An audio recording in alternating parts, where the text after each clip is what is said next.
এটা এমন একটা ফল যেটা খেলেই মানুষের পিছন থেকে পাত বের হয়ে যেত। আর যদি কেউ দুইটা ফল খেয়ে ফেলতো তাহলে তার পিছন থেকে আরো জোরে ডাবল পাত বের হয়ে যেত।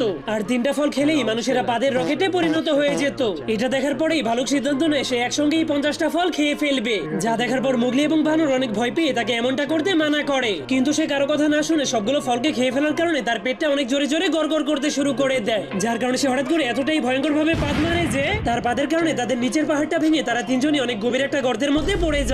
এজন্য মোগলি এত বড় গর্ত থেকে কিভাবে বের হবে এটা ভেবে অনেক ভয় পেয়ে কাঁপতে শুরু করে দেয়। কিন্তু ভালুকটা কোনো টেনশন না করে এক সাইডে গিয়ে আরামে নাক ডেকে ঘুমাতে শুরু করে দেয়। এটা দেখার পর বানরের মাথায় একটা শয়তানি আইডিয়া চলে আসে। এজন্য সে ধীরে ধীরে মোগলির কানে কানে তার আইডিয়ার কথা বলে দেয়। কিন্তু এরপর যখনই ভালুকটা ঘুম থেকে উঠে তখন সে দেখতে পায় তাকে কে যেন বেঁধে রেখেছে। আর সামনে তাকালেই সে দেখতে পায় মোগলি অনেকগুলো পাদের ফল তাকে জোর করে খাওয়ানোর জন্য নিয়ে এসেছে। এটা দেখার পর ভালুকটা অনেক ভয় পেয়ে অনেক শক্ত করে তার মুখটাকে বন্ধ করে দেয়। কিন্তু বানরটা তার পেটের ভুঁড়িটাকে টান দিলেই সে চিল্লাতে শুরু করে দেয়।